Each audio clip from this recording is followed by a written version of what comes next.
semuanya. Nah, tujuan kami membuat video ini adalah untuk menjelaskan tentang bisnis berdasarkan tipe kepemilikan. Di akhir penjelasan nanti kita akan bisa tahu termasuk tipe kepemilikan apa bisnis yang kami pakai dan kelebihan serta kekurangan dari tipe kepemilikan tersebut. Nah, sebelum kita memulainya, lebih baik kita perkenalan diri dulu. Nah, izinkan saya memperkenalkan anggota kelompok saya. Yang pertama ada Intan Bahtera Pertiwi, dan selanjutnya ada saya sendiri, dan ada Mahabutri Melia Husi, Selina, dan yang terakhir Elizabeth. Oke teman-teman, kita masuk ke materi ya. Bisnis yang dipakai. Bisnis yang kami pakai yaitu bisnis pre-love. Pre-love merupakan sebutan untuk barang-barang yang sudah tidak terpakai, namun masih memiliki nilai dan kualitas yang bagus, di mana produk tersebut hanya digunakan beberapa kali, bahkan tidak terpakai sama sekali. Maka produk tersebut dijual kembali dengan harga yang lebih murah. Oke, di pre-love Yok ini lebih fokus menjual barang-barang fashion seperti baju, celana, dress, tas sepatu, dan sebagainya dengan brand-brand ternama. Nah teman-teman, usaha ini ownernya cuma saya sendiri loh. Di bisnis ini saya mengurus sendiri segala kegiatan produksinya, mulai dari pencarian barang, foto produk, promosi, penjualan, pengemasan, pembukuan, dan lain-lain. Kalian tahu gak nih kenapa saya memilih membuka bisnis pre-love? Karena saat berbelanja barang bekas, baik itu pakaian, sepatu, tas, atau barang lainnya, berarti kita telah berkontribusi dalam mengurangi satu limbah. Semakin banyak orang yang terus membeli pakaian, sepatu, tas baru, semakin besar kemungkinan juga barang-barang yang lama akan terbuang sia-sia. Jadi selain karena peduli lingkungan, saya juga dapat mengambil keuntungan dari bisnis ini.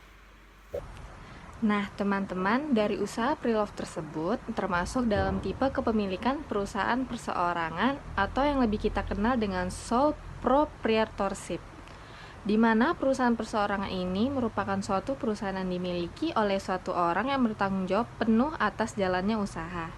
Maksudnya apa sih? Maksudnya itu segala permodalan, keuntungan, dan resiko ditanggung sendiri oleh pemilik pebisnis tersebut. Teman-teman tahu nggak kenapa sole proprietorship ini paling banyak dijumpai di Indonesia? Karena pemiliknya juga menjadi bagian dari manajemen sehingga pengendalian internal tidak terlalu kompleks dan mudah diawasi oleh pemilik langsung. Selain itu, biaya yang diperlukan sedikit karena karyawan yang bekerja di dalam sole proprietorship adalah si pemilik usaha itu sendiri. Kelebihan dari sole proprietorship atau perusahaan perseorangan ini cukup banyak loh teman-teman. Nah, yang pertama yaitu sederhana dan murah untuk mendirikan dan mengoperasikan perusahaan perseorangan. Karena organisasi ini memerlukan modal yang kecil dan tidak memerlukan badan hukum formal, dokumen, dan laporan keuangan standar. Yang kedua yaitu pemilik memiliki kendali langsung atas bisnis. Mereka membuat semua keputusan kunci sendiri dan menjalankan bisnis sesuai keinginan mereka. Dan karena sederhana, itu memungkinkan mereka untuk membuat keputusan cepat dan penting seperti mengganti target pasar. Dan yang ketiga yaitu semua keuntungan dan uang pergi ke pemilik. Di tipe kepemilikan ini tidak harus berbagi dengan pihak lain untuk menikmati keuntungan bisnis.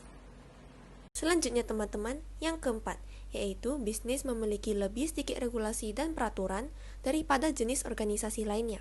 Itu karena sole trader tidak memiliki badan hukum formal. Selanjutnya, pemilik tidak menanggung pajak berganda, melainkan hanya menanggung pajak pribadi, karena pajak perusahaan itu tidak ada. Selanjutnya, pemilik memiliki kontak pribadi dengan pelanggan dan karyawan, sehingga kesuksesan bisnis tergantung pada pemilik. Dan yang terakhir nih, bisnis juga mudah diakhiri, tergantung pada keputusan pemilik. Jika bisnis tampaknya tidak menguntungkan, dia bisa berhenti saat itu juga. Nah teman-teman, selain kelebihan, sole proprietorship juga memiliki kekurangan loh. Nah apa aja sih kekurangannya? Yang pertama yaitu karena kewajiban yang tak terbatas. Nah apa sih maksudnya? Maksudnya yaitu pemilik secara pribadi memiliki tanggung jawab atas semua kerugian dan hutang yang dimilikinya. Selanjutnya yang kedua yaitu perusahaan perseorangan tidak dapat mengumpulkan modal yang besar, karena pemilik juga seringkali memiliki keterbatasan dana dan aset untuk sebagai bahan pinjaman. Selanjutnya yang ketiga yaitu kesuksesan bisnis sangat bergantung sekali kepada keterampilan dan usaha si pemilik tersebut. Dan yang terakhir nih, pemilik sulit sekali untuk menarik karyawan yang berkualitas. Serta tingkat tanggung jawab yang tinggi mengharuskan pemilik banyak melakukan peran berbeda dalam bisnisnya.